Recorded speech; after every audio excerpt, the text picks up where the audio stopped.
Welcome back to the channel, dear friends. It's a blessing to have you here again, joining this space where we pause to remember what matters most: truth, awareness, and inner freedom. Whether this is your first time tuning in or you're a long-time member of our community, thank you for being here. Today's conversation is one that strikes at the very core of spiritual practice, not the elaborate rituals, not the esoteric teachings, but the foundational vow that many of us have made or are considering: taking refuge in the triple gem. But what happens after you take that vow? What are you truly committing to? And what must you never forget if you want your spiritual blessings to grow rather than quietly disappear? Taking refuge in the Buddha, the Dharma, and the Sangha is one of the most powerful acts a person can undertake. It is more than a ritual. It is the formal recognition that you no longer seek refuge in worldly things: money, fame, relationships, or even fleeting happiness. Instead, you align your life with awakening, with truth, with community. But too many believe that after taking refuge, the journey is complete, that the ceremonial moment marks the end. In reality, it's only the beginning. Let's start by demystifying what refuge really is. Imagine you're in the middle of a storm. The wind is howling, the rain is relentless, and you are cold and frightened. Suddenly, you see a small cottage with light in the window. You run to it. You open the door. Inside is warmth, food, safety. That is refuge. It is not about escape, it is about turning toward what heals, protects, and transforms. The Buddha is the teacher who shows the way. The Dharma is the map that guides your steps. The Sangha is the fellow traveler who walks beside you. Taking refuge means you have chosen that light in the storm as your foundation. But what happens if, after entering that cottage, you start to forget why you're there? What if you light a fire not to warm yourself, but to burn the furniture? What if you shout at your fellow travelers or disregard the guidance of the host? That's what happens when we take refuge and then neglect our responsibilities. And make no mistake, refuge comes with responsibility. There are three core principles every refuge taker must uphold: respect the Buddha, respect the Dharma, and respect the Sangha. These are not just symbolic. They are living practices that either nourish your merit or slowly drain it. Let's look at each more deeply. To respect the Buddha means more than bowing before a statue. It means seeing the potential for awakening in yourself and others. It means honoring the path of awareness, compassion, and discipline. When you gossip, act with cruelty, or indulge in destructive habits, you dishonor not only the external Buddha but your own Buddha nature. You are saying, "I don't trust that I can awaken." Respecting the Buddha means trusting that you can. There's a story of a young man who took refuge but treated his home all too casually. He placed snacks, junk mail, and even his phone near the Buddha statue. Over time, his life grew chaotic. His sleep became disturbed, his temper flared, and he felt disconnected. A monk visited his home and gently said, "The altar reflects your mind. If it's cluttered, so is your heart."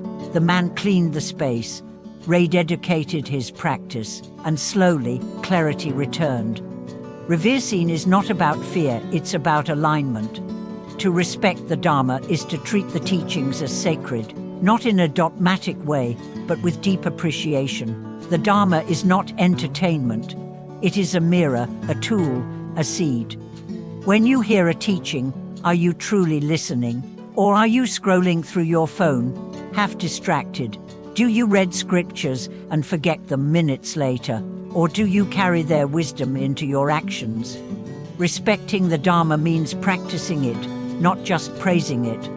A woman once told me that she played Dharma talks while driving, but never paid attention. "It's just nice background noise," she said. But when a crisis struck her life, she realized she didn't remember a single teaching that could help her. She began again, this time with focus. Each word she wrote down, each phrase she applied. It's not background noise anymore, she told me. It's my compass. To respect the Sangha is to honor the spiritual community, not just monks and nuns, but all sincere practitioners. That means no slandering, no comparing, no judging who is better or more advanced. It means offering support when others are struggling and celebrating when they grow. The Sangha is like a garden. If you water it with love, it flourishes. If you poison it with resentment, it withers. There was a layman who constantly criticized monks for using smartphones. They should be meditating, not texting, he'd say. But when misfortune struck his family, he turned to the same Sangha for prayers and guidance. The head monk reminded him, "When you look for flaws, you find them. When you look for light, it finds you." From that day, he changed his approach. He became a quiet supporter, a pillar of the community, and his life began to brighten in unexpected ways. Neglecting these three aspects is like punching holes in a cup and then wondering why it won't hold water. The blessings of taking refuge are real, but they flow only when your container is intact. Every time you disrespect the Buddha, the Dharma, or the Sangha through action, speech, or even thought, you make that container leak. Slowly, imperceptibly, your faith weakens, your joy fades, and your path grows cloudy. But the good news is that repair is always possible. The moment you recognize your neglect, you can recommit, bow to the Buddha with sincerity. Read a single line of scripture and live it. Call a fellow practitioner and offer support. Each of these actions seals the holes in your cup. Each brings the blessings back. And let's not forget, taking refuge also means embodying the triple gem in your daily life. Be the Buddha to someone in pain, offer wisdom and compassion. Be the Dharma in action, live with integrity and mindfulness. Be the Sangha to those who feel alone, listen, support, uplift. In this way, you become a beacon for others while strengthening your own light. One final story. A teenager took refuge with his parents during a temple visit. At first, it meant nothing to him. But one day, he was bullied at school. His mind was filled with anger. He wanted revenge. Then he remembered the Buddha's face at the altar, serene, peaceful, unmoved. He sat in silence that night and recited a verse from the refuge ceremony. He chose not to retaliate. That small decision changed his path. Years later, he became a youth counselor. He told his students, "Taking refuge didn't stop the pain. It taught me how to face it." That is the power of refuge, not to protect you from the world, but to help you move through it with clarity, strength, and love. Thank you for exploring this essential teaching with me. If you've taken refuge, or are considering it, or if this message helped you reconnect with your spiritual core, please share in the comments.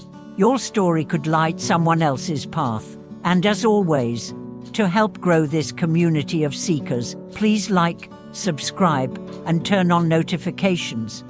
Thank you for watching this video. See you in the next one.